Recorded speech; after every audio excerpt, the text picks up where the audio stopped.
What is up guys, Ross here. This is my third tutorial on helping you get better at GFX. So today I will be showing you the different types of blur Photoshop has to offer, and the blur helps you make your images or text objects look a little bit more professional. So to start with, we shall go up to filter. Once you have your text object or image on a blank canvas, head up to filter, which is on the toolbar at the top, and make sure you've got your actual image selected. Filter, blur, and start off with glossy blur or Gaussian blur. Now this just creates a nice blurred effect over the whole image. It's not too harsh, and it's not too harsh, so it creates quite a nice effect. So if I put it to 0.1, nothing changes, but say if I put it up to about 5.5, you can see straight away it starts to blur a lot more, and carry on, you just get a blurred mesh really. So you don't really want that much. You want it about, so you can still see about 2.5, 3, around about that. So that's Gaussian blur. Click off that, go back up to filter, blur, lens blur. Now as you can see, this is sort of what you get on the camera, so you can change the radius of like how much it's going to blur. So if you put it up to about 47, then it's just going to be completely blurred. It's going to be out of focus. It's what lens blur really means. Blade and curvature, sorry. So basically this just changed how much blur you will get off it. So normally you can just mess about with these dials and see what you produce.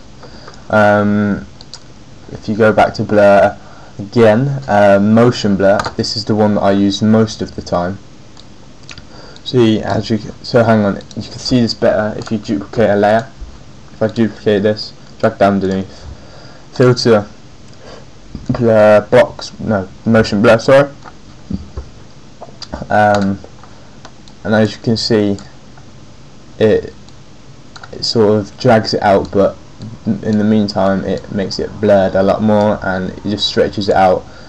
So it's really useful to have, and you can change the angle of where the blur is coming from. So you can have a 45 angle degrees or a 90 angle degrees, so it's going up, to the side, or straight across, whatever suits you. And you can change how far it goes out, how far it comes in, so that's really useful to have.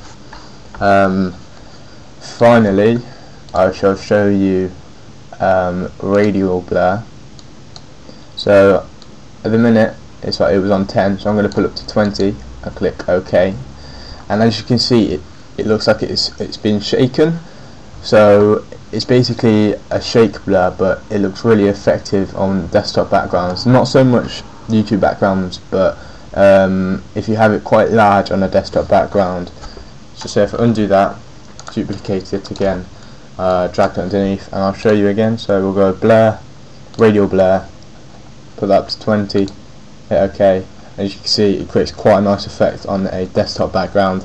If I make it a bit larger, you'll be able to see like the effects more. So it's gone a bit dissolved at the top, and it's fading away at the bottom. And then look, if I move this out of the way, you can see it's been like shaking a bit. So that is really effective to use on desktop backgrounds, definitely. So yeah, this is hope this has helped you a lot. Yeah, I'll be uploading quite more frequently now, as you haven't noticed. So yeah, thanks a lot guys. Cheers.